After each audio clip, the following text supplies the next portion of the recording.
Olá, tudo bem? Bem-vindo ao canal Viver de Renda. Deixe seu like, compartilhe com os amigos, se inscreva e nos acompanhe também no Instagram Viver de Renda Canal. Meu nome é Cláudio Faleiro, sou formado em administração de empresas, consultor na área empresarial, com ênfase aí nas áreas de planejamento estratégico, desenvolvimento de novos negócios, estudos de viabilidade técnica e econômica, prestando serviços para grandes empresas do Brasil e do exterior.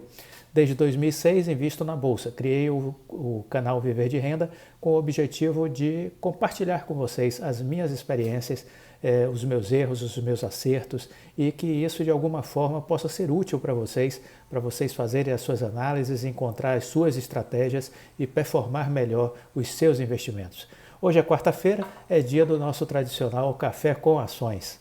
Saúde!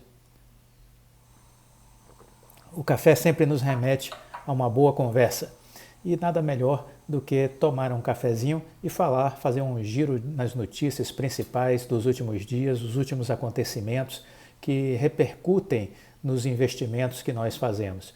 E eu procuro sempre estar atento ao que está acontecendo no Brasil e no mundo para isso, de alguma forma, nortear as minhas decisões com relação aos investimentos. Voltando ainda sobre essa introdução, a gente sempre fala um pouco sobre o café e quando a gente fala de café brasileiro, a qualidade é indiscutível quando a gente fala do café arábica, não do café robusta.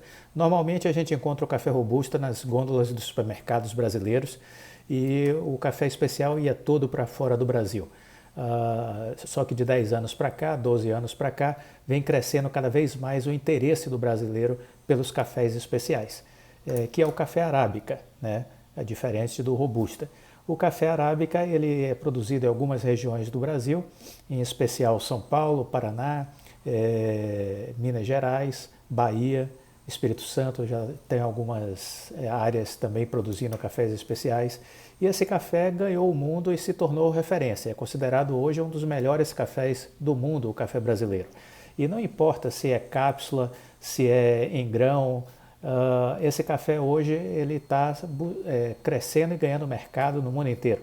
Não importa, por exemplo, se a gente vai falar de cafés com nomes italianos, com marcas italianas, né? Tipo Ristretto, Arpeggio, Livanto, Capriccio, Voluto, Cossi, Vivalto, Finesso, o Fortício, Lungo.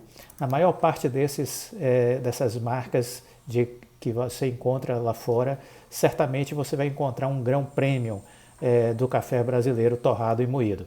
Empresas fabricantes de café em cápsulas, como as italianas Lilly, o grupo Saeco, além da americana Sara Lee, a suíça Nespresso, da Nestlé, todas elas buscam no Brasil a matéria-prima para compor as suas cápsulas, formando os diferentes blends dessa bebida, que é uma unanimidade praticamente no mundo inteiro.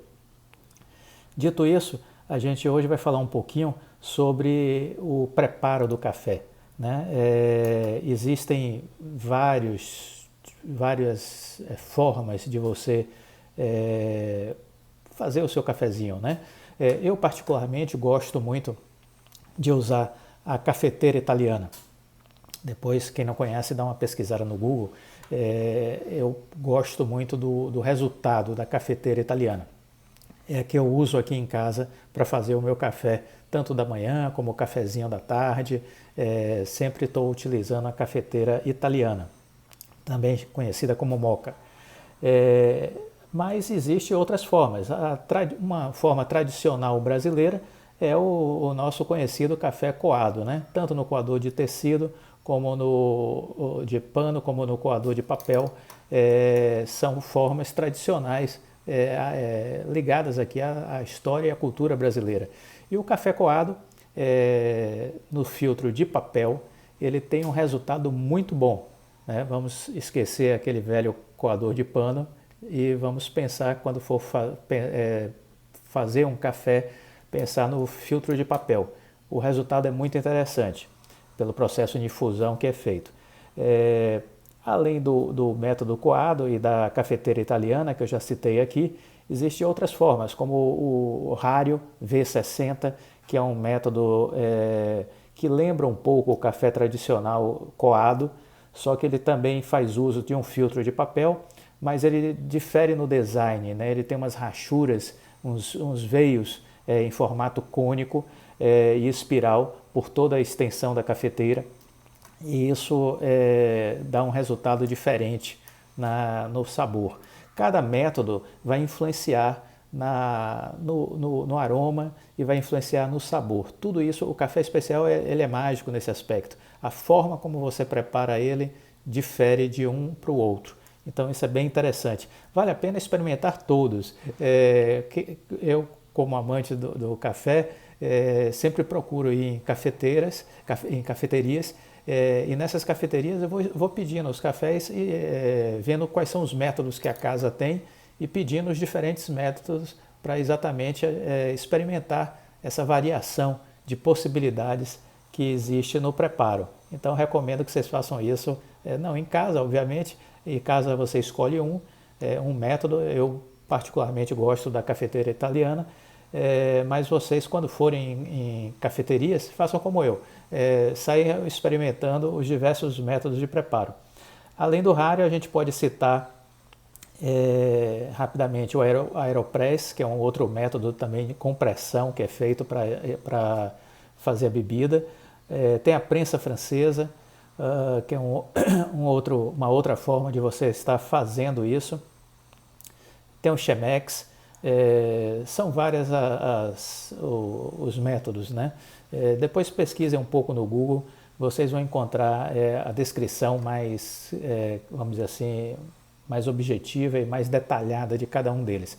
Mas o mais importante, não importa o método, importa que você esteja fazendo uso de um bom café. Os cafés arábicas, os cafés especiais são os melhores para a gente desenvolver o nosso gosto, desenvolver as nossas sensações, experimentar aromas. É uma viagem sem volta para quem começa a experimentar o café especial. Eu tomo quase sempre um café da Chapada Diamantina, na Bahia, na cidade de Piatã, que está a 2.200 metros de altitude. Então ela se rivaliza com os melhores cafés da Colômbia. A Nespresso costuma muito misturar os blends, fazendo blends, misturando o café colombiano com o café de Piatã, aqui na Bahia. Então é muito interessante, os cafés de lá são premiados. Já tem uma marca, inclusive lá em Piatã, que já ganhou uma vez o Oscar. Existe um torneio internacional anual e é considerado como se fosse o Oscar do café. E essa marca aqui na Bahia, na cidade de Piatã, chamada Rigno, já ganhou esse Oscar do café. Recomendo vocês experimentarem. Bom, vamos falar sobre notícias, vamos falar sobre informações relevantes e o que foi que eu destaquei nesse meu apanhado semanal, o que foi que me chamou a atenção. Em primeiro lugar, é uma notícia do estado de São Paulo falando que a Bolsa Brasileira registrou a entrada de 4,5 bilhões de reais em recursos estrangeiros no dia após o anúncio da vitória do Joe Biden para a presidência dos Estados Unidos. O fluxo de recursos que entrou pode ser temporário, mas de qualquer sorte é um fato novo.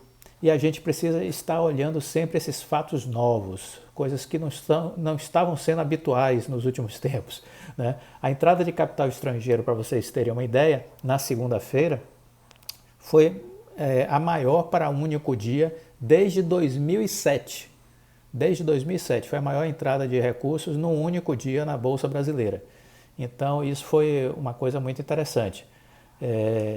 Vale dizer que esse ano ainda está negativo, vamos dizer assim, o fluxo de capital estrangeiro na Bolsa. Na verdade, houveram saques na Bolsa da ordem de 86,7 bilhões ao longo desse ano. Com esse último ingresso agora de recursos, esse déficit de retirada, né, ficou em 77,2 bilhões. Então o estrangeiro ele tirou mais dinheiro do que colocou na Bolsa de Valores. Essa é a realidade nossa. Por outro lado, o fato novo foi essa entrada de recurso recorde. Desde 2007 não tinha entrado tanto dinheiro num único dia, exatamente após a eleição do Joe Biden. E isso é um fato novo, é um fato que merece ser observado. Quando a gente fala em fluxo de capital, a gente deve lembrar que esse fluxo de capital estrangeiro começou a reduzir a partir de 2015.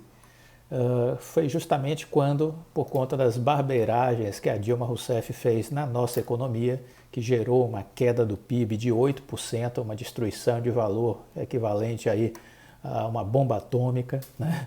Foram mais de 200 e tantas mil empresas que fecharam no país. Os investidores começaram a pisar no freio, deixar de investir no Brasil e muitos investidores saíram do Brasil. Depois que a gente perdeu o Investment Grade, que é um certificado de qualidade dado pelas agências de rating, as agências de classificação de risco. Algumas pessoas dizem, mas essas agências erraram feio na época da crise de 2008. Não interessa.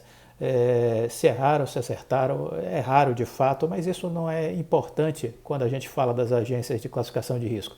O que acontece é o seguinte, quando elas emitem uma nota para um país, elas estão avaliando uma economia ou uma empresa, e quando elas fazem isso, os grandes investidores, eles observam isso e dão importância. Então não adianta dizer, a agência falhou na época da crise de 2008, né? Elas foram coniventes com a crise do subprime. Não interessa isso, porque na verdade o que interessa é que os grandes investidores continuam olhando e respeitando as notas emitidas por essas agências. E desde 2015, quando a gente perdeu o grau de investimento, que é esse selo de qualidade, a coisa começou a ficar ruim para a economia brasileira e os estrangeiros começaram a sair do Brasil, né, da Bolsa de Valores. O que a gente observa, né?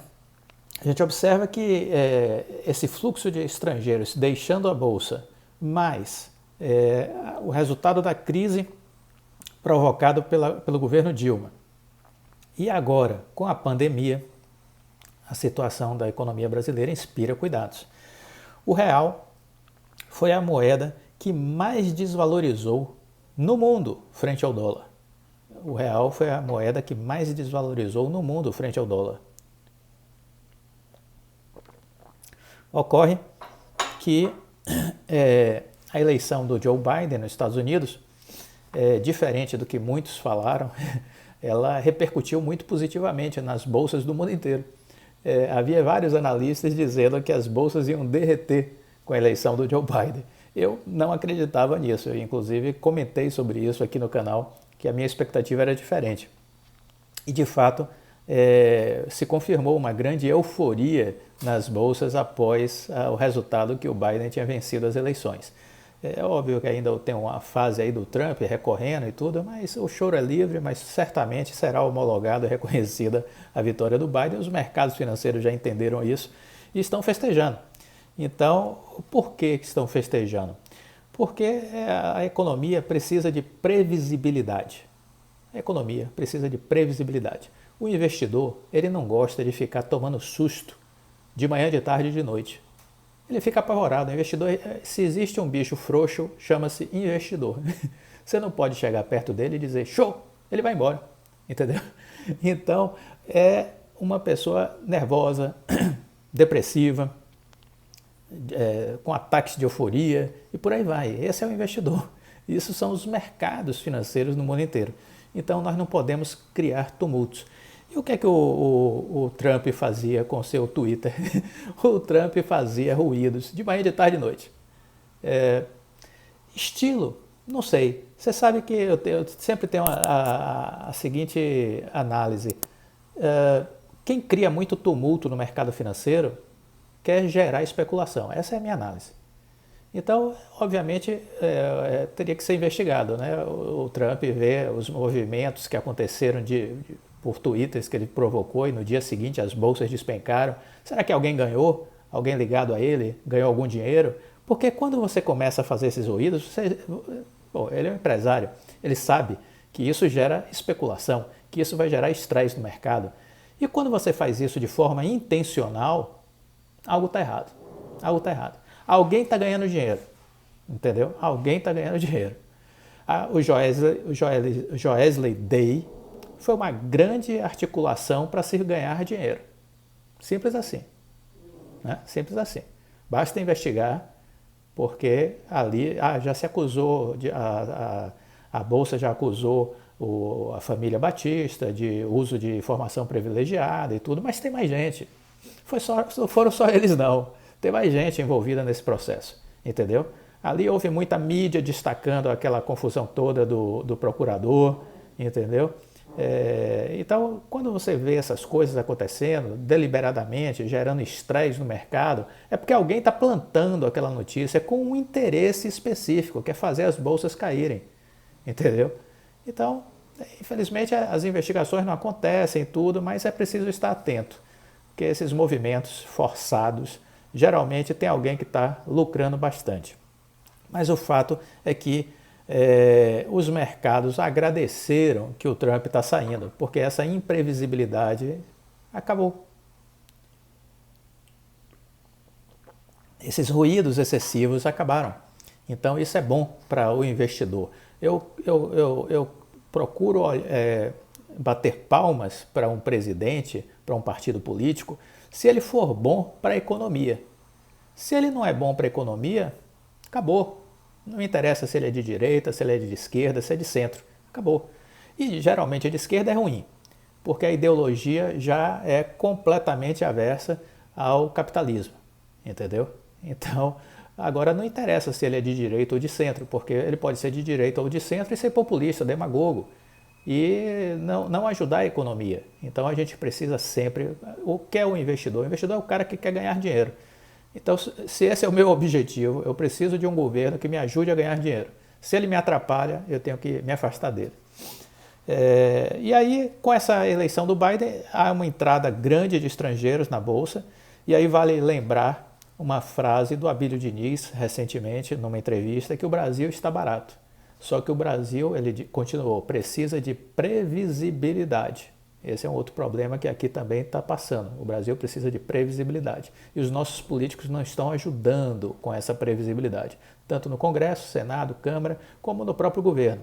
Né? Há uma grande confusão e uma grande produção de confusões diariamente. E o que é prioritário, que são as reformas tributária, administrativa, para reduzir os custos, criar um ambiente econômico mais favorável ao empresário, a autonomia do Banco Central para que se entenda de que não vai haver ingerência política sobre as decisões do Banco Central, as privatizações, porque estatal só é boa para político, porque quer ocupar espaço, nomear apadrinhado, quer fazer desvio de dinheiro público, entendeu? Então tem que ter as privatizações e por aí vai. É uma transformação que o Brasil precisa e que já deveria ter acontecido. Nós estamos perdendo tempo. Essa década agora que está fechando em 2020, o crescimento do PIB brasileiro vai ser zero. 10 anos de crescimento de PIB zero. 10 anos perdidos. E essa já é a segunda década perdida que o Brasil tem.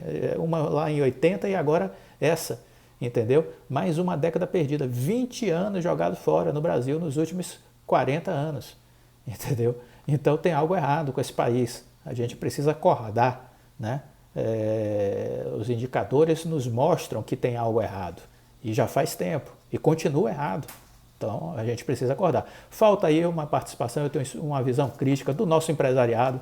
Esse país não vive sem o nosso empresariado. Nós temos empresas de grande poder, de grande influência na nossa sociedade, na nossa economia, e às vezes o pessoal fica muito quieto, muito calado, entendeu? Acho que com medo, sei lá o quê. Eu acho que falta protagonismo das nossas lideranças empresariais. Gostaria de ver um empresariado mais ativo. E a sociedade também, que precisa ser protagonista, que muitas vezes fica meio que amorfinada, assistindo tudo e sem tomar uma iniciativa. Mas o fato concreto é que a Bolsa, até outubro de 2020, vinha crescendo apenas com os investidores brasileiros, o que é ótimo, né? A Bolsa vem crescendo ao longo do prazo, ao longo do tempo, apenas com o investidor brasileiro, com o CPF brasileiro. E o que é que significa uma possível entrada de investidor estrangeiro? Significa que se a Bolsa está barata, o cara vem para cá, o real na bacia das almas, o dólar lá em cima, a quase R$6, o que é que vai acontecer? A ação brasileira, da empresa brasileira, está de graça. É o que o Abílio disse, está barato o Brasil, está barato para o estrangeiro, que vai chegar aqui com dólar e com euro, entendeu? Então é um momento desse cara entrar aqui comprando de caminhão, Mas para isso ele precisa acreditar que o Brasil vai sair desse buraco que ele está, né? Se isso acontecer, a Bolsa vai explodir para cima. Potencial de valorização da Bolsa brasileira para os próximos anos, se tivermos a política sem atrapalhar, é de dobrar. Se a gente está falando que a gente pode chegar a 120 mil pontos ainda esse ano, é para pensar em 240 mil pontos, 250 mil pontos, entendeu? Com a chegada do estrangeiro, pegando esse dólar barato, que tá, esse real barato, com o dólar tão apreciado como está aí hoje. E o que é interessante é que os bancos estrangeiros de investimento estão pontuando essa possibilidade, né? Então o JP Morgan recomendou o investimento em países emergentes, o Citigroup recomendou o investimento em ações.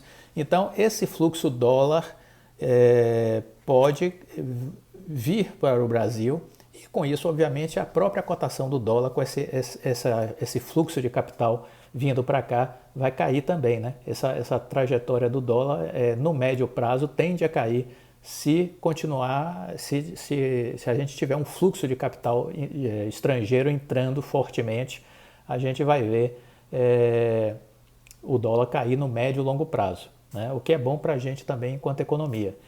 Mas a chegada do investidor estrangeiro vai ser assim, de chegar e de comprar ação brasileira de caminhão, desde que ele confie na condução política do país. E aí é que a gente ainda tem um calcanhar de Aquiles, né? Essa semana tem uma economista que eu sempre leio, eu recomendo que vocês acompanhem ela escreve no estado de São Paulo, a Zeina Latif, e ela fez um artigo no dia 12 falando sobre sinais perturbadores. Então ela dizendo que era preocupante a situação do Brasil, porque não estava aproveitando as oportunidades para realizar as reformas que o país necessita. Ela enxerga uma paralisação no Congresso Nacional, uma ociosidade do Supremo Tribunal Federal, o governo também meio que perdido, e que tudo isso é preocupante. É o comentário da Zeina Latif dessa semana. Então ela disse, reações equivocadas fazem com que ajustes de taxa de câmbio sejam mais intensos, atrapalhando a superação do próprio choque por conta da inflação e da elevada volatilidade cambial. Não estamos distante apenas de um quadro de ajuste transitório para um novo equilíbrio da economia, mas sim de algo mais preocupante, o enfraquecimento dos alicerces da economia brasileira pela falta de perspectivas de reformas. Foi o que a Zeina Latif falou. Então ela está preocupada com o enfraquecimento dos alicerces da economia brasileira pela falta de perspectiva de reformas. Então isso preocupa e isso vai ao encontro daquela possibilidade de entrada de capital estrangeiro aqui. Porque o estrangeiro ele vai olhar o que está acontecendo aqui, vai ouvir economistas de peso do Brasil. Uma delas é a Zeina Latif, entendeu? Que as pessoas vão escutar. Então sim, preocupa o nosso momento político no Brasil com relação às reformas que o Brasil precisa fazer. Essas reformas estão atrasadas. Elas deveriam ter sido feitas no primeiro ano do governo Temer. E até agora, estamos terminando o segundo ano do governo Bolsonaro, passaram 4 anos e muitas dessas reformas que deveriam ter sido feitas não foram feitas ainda. E culpa do governo atual em parte, mas também do nosso Congresso Nacional, porque nada acontece se o Congresso Nacional não tiver compromisso com o Brasil. E, infelizmente, não tem demonstrado compromisso com o Brasil. Uma outra coisa que impacta nos investimentos, e aí vale chamar atenção para essa matéria, que foi uma matéria que também saiu no estado de São Paulo, onde o presidente da área financeira do grupo Suzano, o Marcelo Bassi, ele deu uma entrevista e comentou que o descaso do Brasil com o desmatamento da Amazônia repercute na imagem das empresas lá fora, no exterior, e inclusive das empresas de celulose e do agronegócio. Ele chamou atenção sobre isso. A Suzano é o nosso setor, e o nosso setor florestal como um todo, é um setor ambientalmente e socialmente muito responsável. A Suzano só trabalha com florestas plantadas, ela não colhe árvores nativas para fazer papel e celulose. temos uma série de certificações que são inclusive exigências dos nossos clientes. E esse negócio de desmatamento não tem nada a ver com o setor de papel e celulose, porém afeta a nossa reputação. Então, esse assunto, agora com a eleição do Joe Biden, entra no tabuleiro do xadrez. Se o Brasil não fizer algo muito rápido nessa área para demonstrar que ele é contra o desmatamento, vai ter dificuldades no cenário econômico, porque a Europa já está de pé atrás com o Brasil. Se os Estados Unidos também ficar de pé atrás com o Brasil vai virar uma Cuba, vai ficar ilhado, entendeu? Sem ter gente querendo apostar no nosso país, gente querendo investir no nosso país, porque essa questão da responsabilidade social e ambiental ganhou força agora nos últimos anos e ainda mais por conta do episódio agora da pandemia do coronavírus. Esse assunto, meio ambiente, ficou forte, ficou relevante e será a agenda dos países mais desenvolvidos e será a agenda das grandes empresas e dos grandes investidores. Muitos investidores não vão autorizar aportar recursos no Brasil se o Brasil continuar fazendo vistas grossas para o que está acontecendo com a Amazônia, com o Pantanal, com a Mata Atlântica. Então a gente precisa entender isso. Isso é intriga da oposição, isso é a mídia. Não, esquece. Temos que dar respostas objetivas. Não fica nessa de discussão política, dessa bobajada aí de querer chegar à imprensa, porque o fato concreto é o seguinte: a gente precisa ser convincente junto aos empresários e junto aos investidores. E eu acho que o cara que quer ganhar dinheiro na bolsa não pode ficar perdendo tempo com esse negócio desse blá blá blá de política. Nós temos que ganhar dinheiro, esse é o nosso objetivo como investidores. Não, eu não estou preocupado com isso, estou preocupado em discutir ideologia. Bom, então sai da bolsa, velho. Você está fazendo o quê, pelo amor de Deus, na bolsa? Entendeu? Não perca seu tempo na bolsa. Vá fazer um concurso público, vá fazer alguma coisa, vá entrar num partido político, entendeu? Porque se você quer ganhar dinheiro é a bolsa, mas aí você não pode ficar com essas discussões ideológicas dentro da bolsa de valores, porque ela não foi criada para esse tipo de gente. É feita para gente que quer ganhar dinheiro. Simples assim. Se é isso que você quer, esteja atento ao que importa para a economia e o que importa para os investidores. O que afasta a empresa e o que afasta investimento. Se isso prejudica, você tem que tomar posição de defender o que vai favorecer e não o que vai prejudicar. Simples assim. Na contramão do governo brasileiro, o agronegócio saiu essa semana, também no Estadão, uma matéria, que o agronegócio está disposto a trabalhar para construir pontes com o governo Joe Biden. Houve um encontro nacional de comércio exterior essa semana e eles destacaram que precisam reverter a imagem negativa do desmatamento e da baixa proteção ambiental. Estamos no limiar de uma mudança de comando da maior economia do mundo, os Estados Unidos, com a eleição de Joe Biden. O Brasil é eficiente e competitivo em sua produção e não temos o que temer com essa nova gestão. Além do que, um país não é amigo de pessoas, mas tem negócios com outros países, afirmou o ex-presidente da Sociedade Rural Brasileira, Cesário Ramalho, que é o atual representante da Associação Brasileira dos Produtores de Milho. Ele diz que o setor é responsável por 23% do produto interno bruto e que os produtos nacionais são competitivos no mundo exterior. Também quando comparado às exportações dos Estados Unidos. O Biden vai colocar os Estados Unidos novamente no Acordo de Paris. Já disse que será feito isso no primeiro dia de governo, que é o acordo que os países fizeram para combater as mudanças climáticas. Os representantes do agronegócio avaliam que é preciso ressaltar que o produtor rural brasileiro cumpre as regras ambientais e se enquadra no que é estabelecido pelo Código Florestal. Para eles, a vitória de Biden significa ainda um retorno ao multilateralismo, com fortalecimento de organizações como a Organização Mundial do Comércio, a Organização Mundial da Saúde, que foram desprestigiadas pelo governo Donald Trump. Então é isso que a gente tem aí já de alguns setores do agronegócio se posicionando fortemente com relação a essa situação do Brasil nessa área ambiental. Meus amigos, essas foram as notícias que eu procurei destacar. Espero que vocês tenham apreciado daí também o seu café e que tenham gostado desse nosso bate-papo.